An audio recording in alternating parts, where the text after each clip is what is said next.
सभी साथियों को नमस्कार। एक बार फिर से आप सभी का स्वागत है। आज का जो वीडियो है वो उन सभी साथियों को समर्पित है जो साथी नेट क्वालिफाई नहीं कर पा रहे हैं, जिसकी वजह से असिस्टेंट प्रोफेसर का एग्ज़ाम नहीं दे पा रहे। तो उन साथियों के लिए सेट का एग्ज़ाम 2012 के बाद 2023 में हो रहा है, तो ये एक गोल्डन अपॉर्चुनिटी है। कल से 3-4 मित्रों का फ़ोन आ चुका है कि सर हम एमएससी में हैं, एमएससी फर्स्ट ईयर में हैं, हम एमएससी सेकेंड ईयर में हैं, तो क्या हम सेट का फॉर्म फिल कर सकते हैं।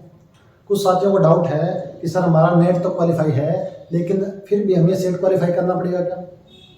कुछ साथियों के मन में ये डाउट है कि सर हमारा नेट क्वालिफाई है तो हमें सेट का फॉर्म फिल करना चाहिए या नहीं करना चाहिए, अगर करना चाहिए तो क्यों करना चाहिए। तो इन सभी डाउट को अपन क्लियर करेंगे इसके माध्यम से। सबसे पहले मैं बता दूं कि कल ही इसका सेट का डिटेल्ड जो नोटिफिकेशन है वो आ चुका है। वो आप राजेरा अकेडमी ऑफ मैथमेटिक्स नाम से टेलीग्राम पे एक चैनल बना हुआ है, वहाँ विजिट करके चेक कर सकते हैं। तो सेट एग्ज़ाम 2023 राजस्थान में जो हो रहा है उसकी जो इम्पोर्टेंट चीज़ें हैं कि इम्पोर्टेंट डेट्स क्या है, एलिजिबिलिटी क्राइटेरिया क्या है, एग्ज़ाम का जो पैटर्न है वो क्या रहने वाला है, एज लिमिट कब है, कितने दिन तक वैलिडिटी रहेगी, वो अपन चर्चा करेंगे। सबसे पहले सेट का फुल फॉर्म होती है स्टेट एलिजिबिलिटी टेस्ट।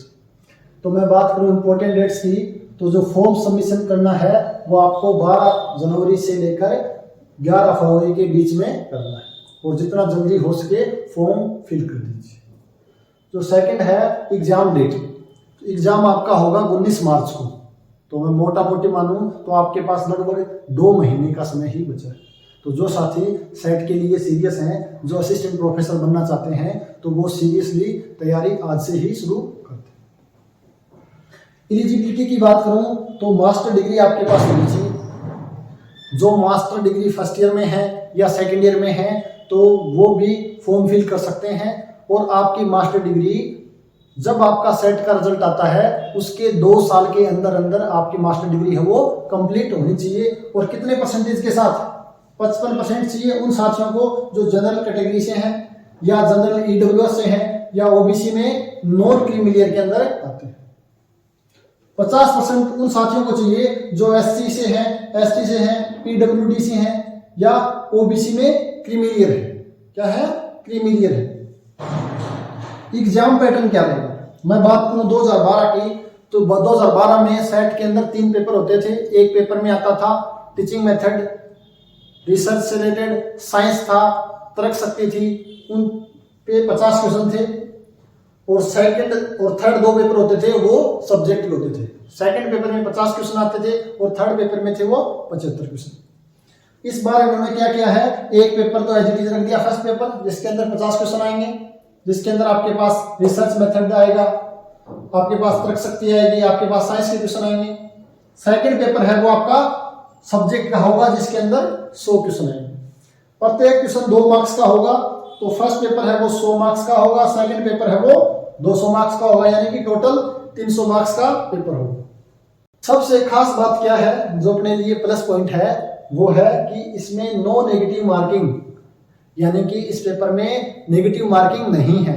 आपको क्वेश्चन आए चाहे क्वेश्चन ना आए, घोड़े सारे के सारे भरने हैं। मीडियम क्या रहेगा पेपर का? हिंदी और इंग्लिश दोनों मीडियम रहेगा, लेकिन इंग्लिश मीडियम प्रेफर माना जाएगा उस केस में जब आपके पास क्या हो, दोनों लैंग्वेज में कुछ चेंज हो। साल अपन ने फर्स्ट ग्रेड में देखा था कि कुछ क्वेश्चन थे हिंदी में और इंग्लिश में, लैंग्वेज मिस्टेक थी उनमें। तो वहां पे एग्जाम हो हमेशा इंग्लिश को प्रेफरेंस दी जाती है। अगर अपन करें बात एज लिमिट की, तो इसकी कोई भी एज लिमिट नहीं है। आप चाहे 30 साल के हो, चाहे आप 40 साल के हो, चाहे आप 50 साल के हो, फॉर्म फिल कर सकते हो। वैलिड कब तक रहेगा? तो वैलिड की बात करूं तो चाहे नेट का सर्टिफिकेट हो, चाहे सेट का सर्टिफिकेट हो, ये फॉरएवर हमेशा के लिए क्या होता है, वैलिड होता है। इसके अलावा मैं बात करूं तो एग्जाम पैटर्न हो गया, एलिजिबिलिटी हो गया, इंपॉर्टेंट डेटा है। अब सबसे इंपॉर्टेंट जो कंफ्यूजन में है वो विद्यार्थी हैं जिनका नेट क्वालिफाई है, लेकिन वो सोच रहे हैं कि सेट का फॉर्म फिल करें या ना करें, क्यों सेट के फॉर्म के 1500-1000 रुपये लगाएं।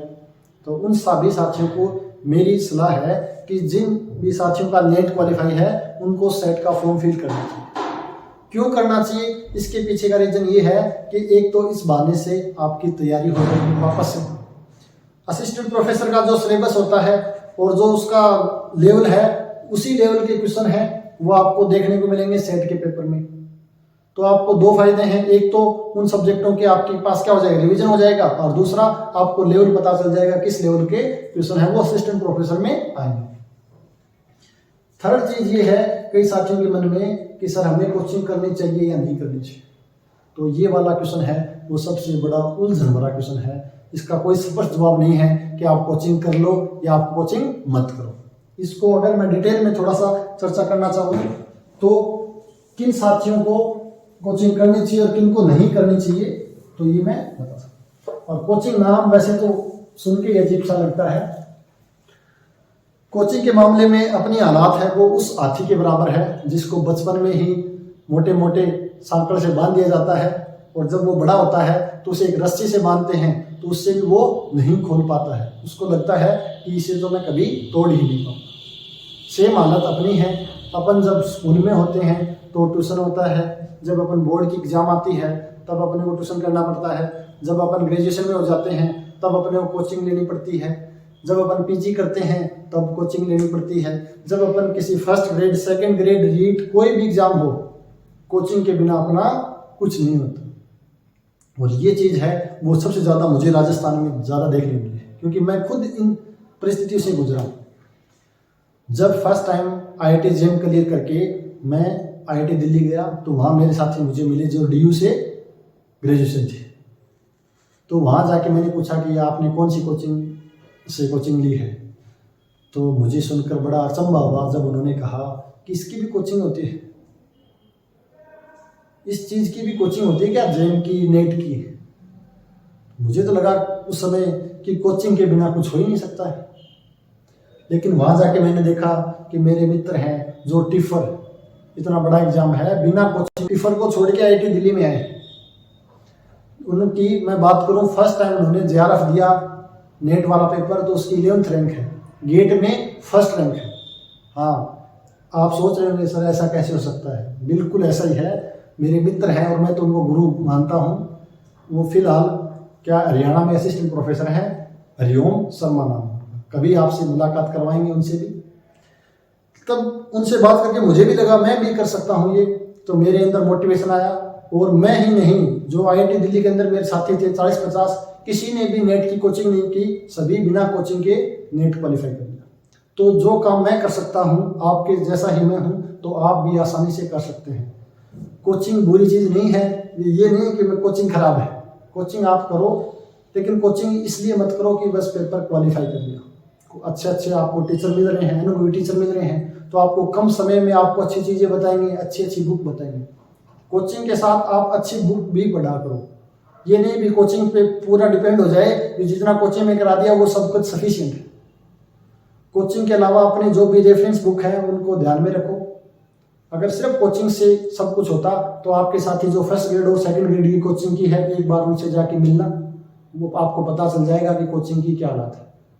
इस बार के जो पेपर हैं वो बहुत ही शानदार पेपर बनाए हैं फर्स्ट ग्रेड और सेकंड ग्रेड का, और मैं उम्मीद करता हूँ कि ऐसे ही पेपर बनने चाहिए, जिससे कि जो बंदा सिर्फ कोचिंग रटने पे जोर देता है उसको पता चले कि रटने से सब कुछ नहीं होगा। अगर आपको अच्छे से मेहनत करनी है तो आपको कंसेप्ट पे काम करना पड़ेगा। तो अगर मैं कोचिंग की बात करूं, तो अगर मैं आपको ईमानदारी से गाइड करूं तो कोचिंग के मामले में मैं 3 प्रकार से बांट सकता हूं। फर्स्ट, वो स्टूडेंट जिनकी नेट की कोचिंग की हुई है, नेट की कोचिंग की हुई है। सेकंड मैं बोलूं कि जिन्होंने नेट की कोचिंग नहीं की लेकिन first grade and second grade की कोचिंग की है। अगर थर्ड में बोलूं जिनकी अभी हाल फिलहाल में MSc कंप्लीट हुई है या MSc कर रहे हैं, तो जो साथी नेट की कोचिंग पहले कर चुके हैं 1 या 2 साल हुई है, तो उनके कंसेप्ट मुझे उम्मीद है अच्छे से क्लियर हैं। उन साथियों को कुछ नहीं, जो पुराने पेपर हैं उनको सॉल्व कर लें, चाहे वो नेट के हैं सेट के हैं, और अच्छे से कंसेप्ट को रिवाइज कर लें। जो साथी फर्स्ट ग्रेड सेकंड ग्रेड की तैयारी की हुई है, जो साथी फर्स्ट ग्रेड की तैयारी की है अच्छे से कोचिंग से या बिना कोचिंग, लेकिन किसी कारणवश 1-2 मार्क्स से इनके 40% ही नहीं बन पा रहे हैं, तो वो साथियों के पास एक अपॉर्चुनिटी है कि वो कोचिंग ज्वाइन कर सकते हैं महीने 2 महीने में क्रैश कोर्स से, ताकि उनकी जो तैयारी है वो थोड़ी शार्प हो जाए। जो बंदे सेकंड ग्रेड की तैयारी कर रहे हैं, जिनके 40% से ज़्यादा मार्क्स बन रहे हैं, तो उन साथियों को मेरा ये सुझाव है कि आप पहले जीके पे फोकस करो, क्योंकि इस बार सेकंड ग्रेड की जो पोस्ट है वो बहुत ज़्यादा है। तो आपके चांस पूरे चांस हैं कि जिनके 40% मैथमेटिक्स में है वो जीके पे ज़्यादा फोकस करें। उसके बाद ही आप क्या करें, उसका सेट का एग्जाम दे दें, अपने खुद की तैयारी क्या करें। जो विद्यार्थी एमएससी कर चुके हैं या एमएससी फाइनल ईयर में हैं, उनके पास ना तो बीएड है, तो उनके पास ऑप्शन ही सिर्फ एक सेट का है, तो उन साथियों को भी रिस्क ले लेना चाहिए। 2 महीने के लिए कोई कोचिंग हो जो क्रैश कोर्स टाइप से 2 महीने में सिलेबस करवा रही है, उससे क्या आपके कंसेप्ट क्लियर हो जाएंगे और आपको थोड़ा पता चल जाएगा कि किस प्रकार कौन से टॉपिक को कैसे पढ़ना है। तो कोचिंग के मामले में फाइनल निर्णय आपको ही लेना है। मेरे कहने या किसी और के कहने से कोचिंग ना तो ज्वाइन करनी है और कोचिंग ना ही छोड़नी है। जो आपका दिल मांग रहा है, आपको लगता है कि मुझे कोचिंग करने से ये फायदा हो जाएगा या कोचिंग नहीं करने से ये फायदा हो जाएगा, तो वही करना चाहिए। बाद में ये पछतावा नहीं होना चाहिए कि उसके कहने से मैंने कोचिंग ज्वाइन नहीं की या उसके कहने से मैंने कोचिंग ज्वाइन की। अगर आप कोचिंग ज्वाइन करना चाहते हो तो एक कोचिंग का नाम मैं सुझाव देता हूँ, सनातन क्लासेज का। सनातन क्लासेज, इसकी जो ऐप की लिंक है वो डिस्क्रिप्शन में डाल दूंगा। यहाँ पे आपको अनुभवी टीचर हैं, वो सेट की कोचिंग करवा रहे हैं, जो पहले से खुद वेल एजुकेटेड हैं, तो आप यहाँ पे विजिट कर सकते हो। अगर आपको लगे सही है तो आप ज्वाइन कर सकते हो, अदरवाइज आपकी इच्छा है। तैयारी अच्छे से करनी है, कोचिंग करो या मत करो, और तैयारी इस प्रकार नहीं करनी है कि बस मेरा सेट निकल जाए। अगर सिर्फ सेट निकलने से असिस्टेंट प्रोफेसर क्लियर होता तो आपसे पहले बहुत से लोगों का नेट क्वालिफाई है, लेकिन वो सेट असिस्टेंट प्रोफेसर का एग्जाम क्लियर नहीं कर पाए। तो कोई भी एग्जाम हो, असिस्टेंट प्रोफेसर हो, first grade, second grade, REET, कोई भी एग्जाम हो, चाहिए वो CUT का हो, IIT का हो, तैयारी हमेशा कंसेप्ट को समझते हुए करनी है, ताकि वो आपके लंबे समय तक आपके काम आए। तो ये वीडियो उन्हीं को समर्पित है जो साथी सेट की तैयारी करना चाहते हैं। एक डिटेल में वीडियो और बनाऊंगा, जो साथी मैथमेटिक्स से सेट की तैयारी करना चाहते हैं तो उनका सिलेबस का डिस्कशन करेंगे अपन, कौन कौन से टॉपिक हैं, किस टॉपिक से कितने क्वेश्चन लास्ट टाइम आए थे, कौन सा टॉपिक इंपॉर्टेंट है, किस टॉपिक पे हमें ज़्यादा ध्यान देना चाहिए ताकि हमारे लिए वो फायदेमंद हो, और क्या हमारी रणनीति रहनी चाहिए 2 महीने के लिए कि ताकि अपन ज़्यादा से ज़्यादा स्कोर कर सकें।